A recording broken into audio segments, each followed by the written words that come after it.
Everyone, I'm super excited to welcome a Fox contributor, fresh off Fox News, to the White Collar Advice channel to talk about mitigation, working well with lawyers, primarily in the healthcare and physician space. So, Ron, welcome to our channel. Would you give our audience a couple of minutes about you and how you became a criminal defense attorney? Absolutely. Thank you so much for having me on. I started my journey towards being a criminal defense attorney in the Marine Corps. In fact, that was my first posting as a criminal defense attorney. I was a prosecutor first and started trying cases for the Marine Corps as a prosecutor on Camp Lejeune. And I realized that the prosecutor's job is to try to, as my old boss used to say, put the machine together the best way you possibly can, and the defense attorney's job is to go in there and rip all the wires out. And I much prefer ripping the wires out than building that nice, perfect machine. So when I got out of the Marine Corps, I came back to Michigan to start practicing in criminal defense. And since then, I've built a national practice, for the most part, representing physicians facing federal investigations, as well as healthcare entity owners and the entities themselves, mostly healthcare fraud, as well as opiate prescribing cases. I met Ron through LinkedIn, and I would post and he would post and we would comment. And then I posted something about our work as mitigators and consultants and said something akin to, your team appears to approach it differently, that you have to understand as a lawyer why some of us might have a bad taste in our mouth. I want you to be honest, transparent, some concerns you have for our audience to learn, because as we discussed before we went on film, when you're in trouble, Ron, you're vulnerable, you're scared, you can hire the wrong mitigator, the wrong lawyer. We're easy to be leveraged off of. So express some of your concerns for people watching. Yeah, that's I appreciate the opportunity to do that because I think it provides some openness to what we have to deal with here. We have oftentimes high asset individuals who are in a very desperate situation when we're dealing with white collar crime. We have them willing to grab onto just about any life raft they possibly can. And nowadays, especially with marketing the way that it can be, you can make your life raft look really shiny and perfect, even though you don't necessarily know what you're doing. And so I've seen defendants who are facing sentencing, who are recently indicted, actually get an email directly to them offering, promising things that we know wouldn't ever really come into fruition. And after that starts to happen, we start to advise our clients, hey, listen, there's going to be a lot of people out there who want to separate you from your money, claiming that they can provide you some benefit because of this desperate situation. And you've really got to be careful about who you trust. Most attorneys will say, don't trust anybody other than us, and we'll pull in somebody if necessary. I think that might be going a little bit too far, but I think that we all in this community have a duty to protect these defendants. And when we spot somebody out there who's going about it the wrong way, who's not providing a valuable service, and who may actually be harming defendants facing these types of things, we ought to do something about it. And I think that's really important for keeping this system on balance, which is what we're really trying to do, keep it all balanced. As we transition to your work as a defense attorney, everyone, if you've watched any of our videos, we said we can't change the past, can't guarantee the future. We believe in advocacy, of working well with your lawyer, of somehow trying to change the government's version of events authentically. And that requires work, because there are lawyers and mitigators who might create a beautiful website that says they can help you. Unless there's evidence behind it, they cannot. It's just marketing. Let's transition to something our team hears a lot. A defendant gets a target letter, they're in trouble. And some lawyers, I know not you or others, will say it's too early to prepare. Just sit back, relax. And I can tell you the FBI agent that arrested me, who later invited me to speak at the FBI Academy, told me we're like in the bottom of the eighth inning when we show up, right? We've done our work. Can you talk about the importance of mitigating the second you learn you're a defendant? Oh, the don't let the sleeping dog lie adage. I have a chapter in my book about this as well because it was so important. I hear so many old hat defense attorneys say that that's what you should do and that's how you should proceed. I tell all of my clients this: the Department of Justice has never been a sleeping dog. They are working all the time. Your file may be resting on somebody's desk, but something's happening. And like you said, we're in the eighth inning when they show up. The minute you learn that you are a target, you find out that a relative has been interviewed, you find out that maybe somebody has been by your practice. I represent a lot of physicians who might have been an undercover. You've really got to start looking into yourself. And here's what that means for healthcare professionals. I know you help a lot of them. That means compliance. The Department of Justice put out guidance in 2020. They recently updated, which talks about mitigation in a very real way, and it talks about compliance. Many people just want to bury their head in the sand, and there's that deliberate ignorance instruction that we've all heard that tells us not to do that. But they want to pretend that the problems with their practice or the problem with their job or their work is just going to go away. That is your opportunity when you receive that notice that somebody's looking into you. Hopefully you would do it before, but if we're at this point, we're at this point. You've got to take a good hard look at yourself, which means get compliance professionals in there and get counsel who's able to be able to look in there and start mitigating. If you're a physician, maybe that means paying back a bit of money to Medicare. Maybe that means auditing your own charts. These things are really important to do. In addition, you've got to start really looking and taking stock of your path forward. How am I going to be able to get through this investigation or the potential for a multi-year prosecution? And how am I going to be able to earn a living during this time period while making sure I refrain from engaging in any wrongful conduct? These are things that people really need to start thinking about immediately. Everyone, our team is giving away our free course, What to Know About Government Investigations. I'll put up a link. It's like 8 hours. Some of it will put you to sleep, I'll acknowledge, but it will help you learn more about this process. Ron, I want to be transparent. There are some defendants who are more willing to open up to our team, maybe because I've been to prison. My partner served 26 years. Everyone on our team has been to prison.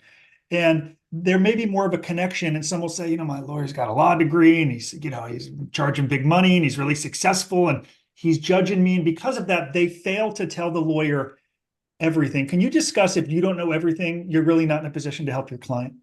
Well, absolutely. And listen, as a trial lawyer, I spend more time trying cases because of the nature of my work than I do dealing with pleas and mitigation, to be honest.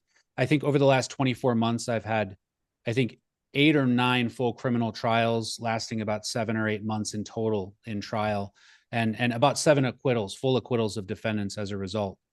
So a lot of trial work.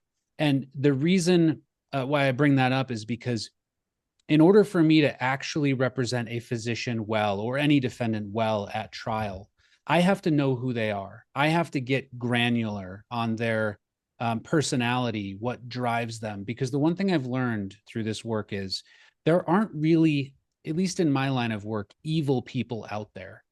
We're not really dealing with people who woke up in the morning and said, I'm going to commit a crime today. We're dealing with people who rationalized and continued to do so and went down a bad path. And for those that are innocent, or for those that may not have stepped over the law or the bounds of the law, you often find that sometimes they've rationalized themselves into something that looks like bad behavior, but may not be. And that exploration with a client to understand what makes them tick and the actions that they took is really, really important for me to walk up in front of a jury and say, this is Dr. So-and-so.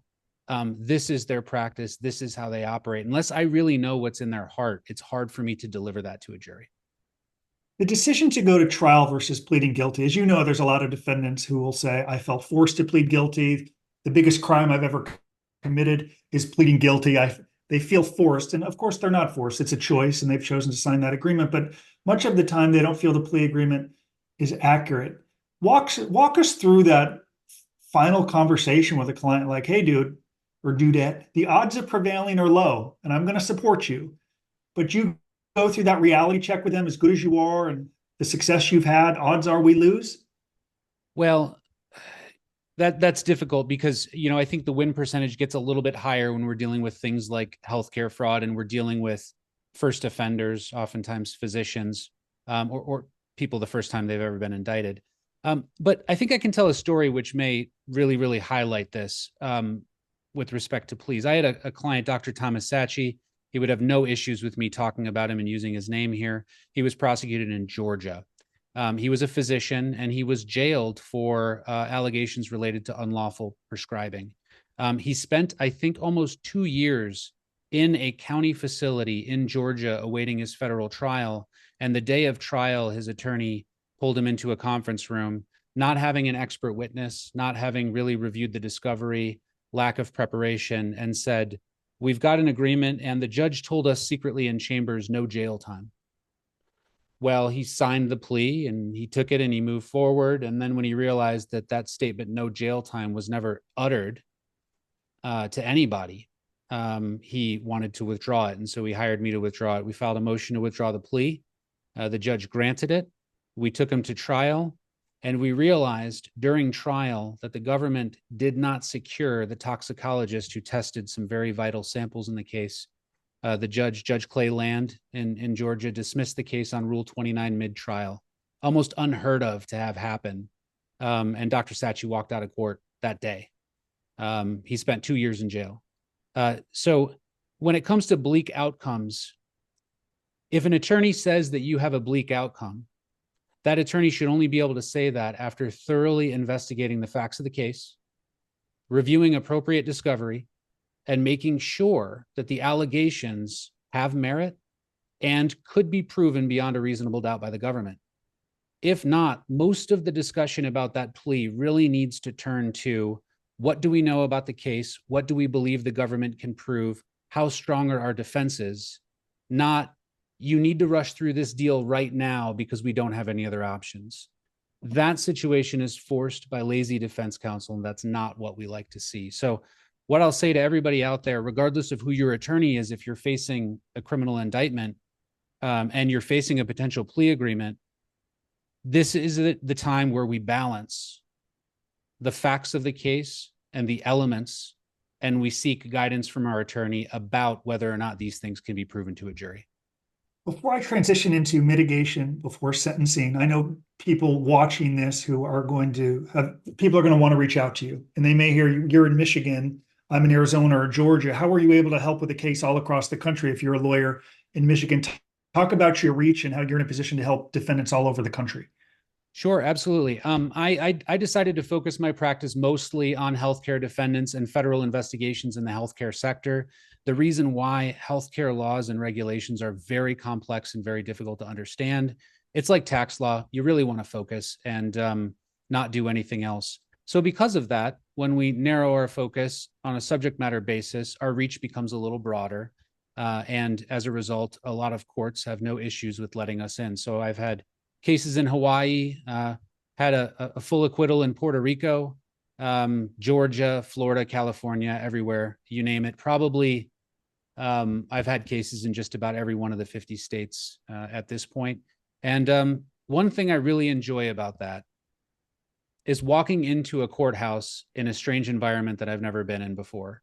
I love to see how justice is administered across the country. And because of this line of work, I've been given the privilege of seeing many courthouses and many judges and staff. And it's just a pleasure to meet new ones and work with them all. So I really enjoyed it. I love how you mentioned hiring someone with a specialty. Someone new in our community indicted for a large crypto crime, found a lawyer who on his website said cryptocurrency lawyer expert. And of course, going through the lawyer doesn't. It's just something you put on the website. And our client who's in crypto kind of from the beginning said, like, I'm paying you to educate you on crypto. You said you were an expert. Do your due diligence. The idea of going to prison for many of your clients as a first-time offender like me can be, devastating and hard. When someone's contemplating a plea agreement or the conviction, are you going through the sentencing guidelines with them at length? I ask because it's surprising how many defendants will call and say, what are the guidelines? And you'd like to think it's an anomaly. It is not. And I'm talking about lawyers that charge big money with big firms where someone will sign a plea agreement and they're like, what does 27 points mean? And what does this forfeiture mean? They may come and take my home, my retirement account. Yeah. Can you help defendants understand the importance of these guidelines and really just vetting and understanding them before you sign it, or even before you go to trial and understanding the consequences of losing? Absolutely. Guidelines are complicated. And at first glance, it's really tragic that we have a system where during sentencing, most of the discussion is about some arithmetic that's going to happen to determine your fate. I mean, we have Booker, sure, but it's really a sad part of sentencing. I wish we could just look at the person. But the reality is that the guidelines are a big part of sentencing and they're here to stay. Perhaps a reason why you have a lot of people mentioning that they don't know what their guidelines are in their cases, because sometimes these things are so tricky that even when we explain them, people are afraid to ask questions and don't really understand it. But in some cases, attorneys may not fully understand the guidelines themselves, or they fail to take the time to walk through it. we like to walk through the guidelines in a very rigid fashion with our clients and make sure that they fully understand them. But I have found that they oftentimes need to be explained and re-explained. So it's better, instead of talking about the guidelines in one sit down related to analyzing a plea, it's better for a defendant, somebody who's facing a case like this, to really start to become knowledgeable about the entire process and learn as they're going through it. A course like yours would be a great idea. Additional chats with their lawyer as they're working through the case about what these things mean and bringing questions to their lawyer is a great idea. I have a book about federal investigations that might help folks as well. You really just have to make this your life's work and start digesting it and asking questions, sort of like you have, and make it your profession. That's the best way to approach this new journey that people are going to be on. Because if you leave it up to your lawyer, you are taking a bit of a risk that maybe there's something that you don't understand in there that you're agreeing to, and we don't want that to happen. So as we wrap up this first of what I hope is many videos with Ron, I want to touch on something Judge Pearson, Benita Pearson, a judge from Ohio, said to me. We spoke at a NACTL conference, and she said defendants should treat sentencing like a full-time job. They really need to invest the time to demonstrate why they're worthy of leniency beyond "I'm sorry, I'll never do it again." And that requires work in building a new track record. In my case, I worked for 3 years before sentencing. Judge Wilson commented on the fact that I was working to build a new record. I set a little money back for restitution. These are things that you can do as the case is developing and ongoing. I would like to transition, if we could talk about working as a prosecutor for a moment. Okay, and this maybe where we'll wrap up this first video. Our team talks a great deal about understanding the stakeholders, the judge, a probation officer, a case manager. And at times we've been critical of prosecutors. What do they want? They want to advance their career. They want to run for office someday. They want to become a defense attorney. They want to leverage off the conviction. They send too many people to prison, in our opinion. Help us understand the mindset of a prosecutor when they catch a case. And I think that those insights can help defendants prepare for what's coming. That is such a great question. I've never been asked it before. And now that you've asked it, I think I've spent a lot of time thinking about this when dealing with prosecutors, my time and what happened when I was a prosecutor. So I appreciate the opportunity to address this. There's something that happens when you work for government. I don't want to speak for all prosecutors, but I can speak for myself. There's something that happens when you work for government, and there's different motivations that apply to your conduct. You're motivated by the greater good. You're motivated by making sure that justice is done, your version of justice. You might be motivated in some cases by progressing your career. And in some cases, there's a sense of bureaucratic incompetence that we say sometimes that can occur, where you're not willing to look into something deep enough because the surface look fits your narrative. And so you don't need to explore anymore. Enough years in government service, and a lot of people end up turning out that way. It's just the way it is, and I've seen it. Investigations stop being as thorough. Alternate explanations aren't explored. Logic gets twisted against a defendant. The problem with proceeding in that manner is that when you have the defendant in front of you who might have done something wrong and might be ready and willing to admit that's something wrong, many indictments contain about 20 or 30 other things that they never did that were taken out of context. And the hardest thing for many of my clients to do, those who are willing to accept that they did something wrong, not those who want to go to trial, is to accept all of that bad logic just to fess up to the one thing that they might have done. And that creates a system that has a lot more fighting than it really needs to. And what I'm really addressing is the system of overcharging, which I think is the single biggest correction that we have to make in this industry and this environment, because it would be much easier to find justice if we didn't stack 25 felonies. But back to prosecutors. If that starts to happen to a prosecutor, they then have to spend more time defending the decisions that they've made instead of sitting on morality. Now, me as a prosecutor, I was taught early, do not charge a case unless you can try it. Be ready to go to trial today if you're going to file that charge, and be ready to prove it. In fact, I would have to prove it to my boss. That doesn't happen all the time anymore. And in fact, many cases, prosecutors will file it and they're not necessarily ready for trial. or they may not even have discovery ready. I find that quite surprising. We've charged you, we've indicted you, discovery will be out in a couple of months. Very strange.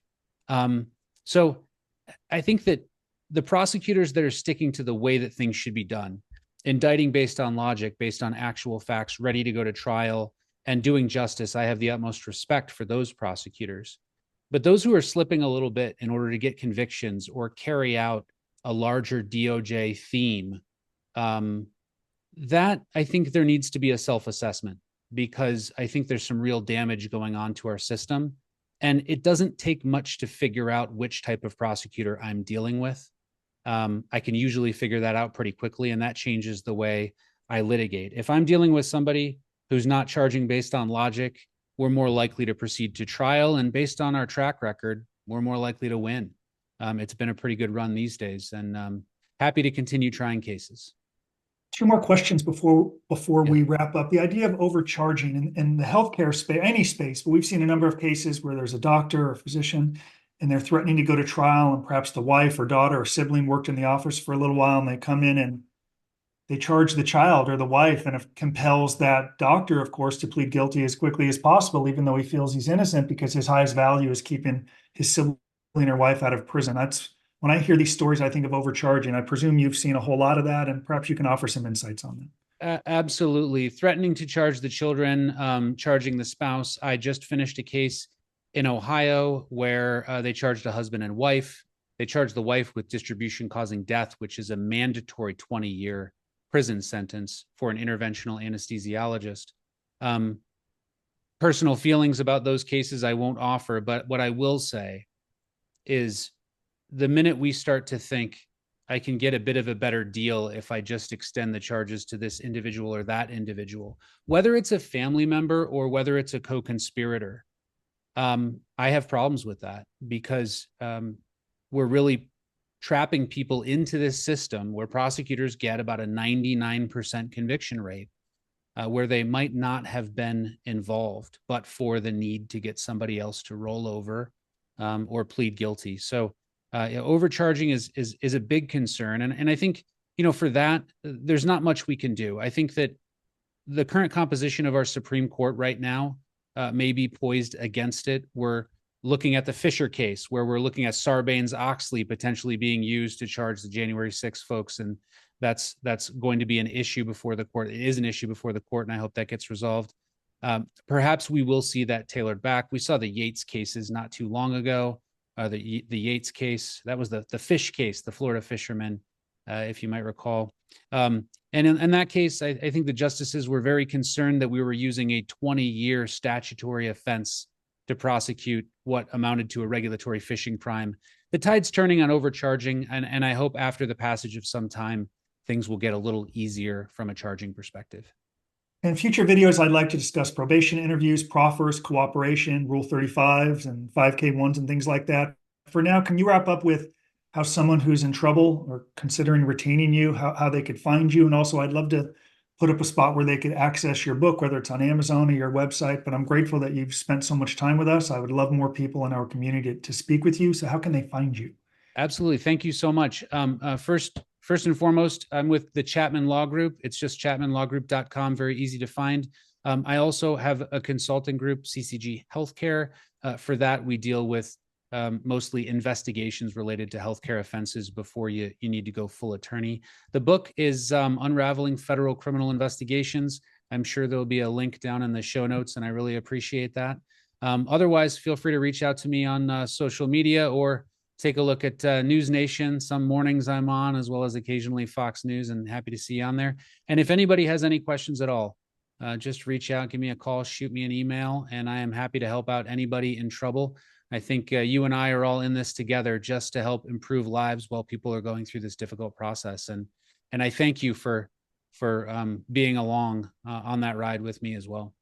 Grateful for the interview. Terrific. Thank you. Look forward to continuing to work together. And thanks for coming on the show today. My pleasure.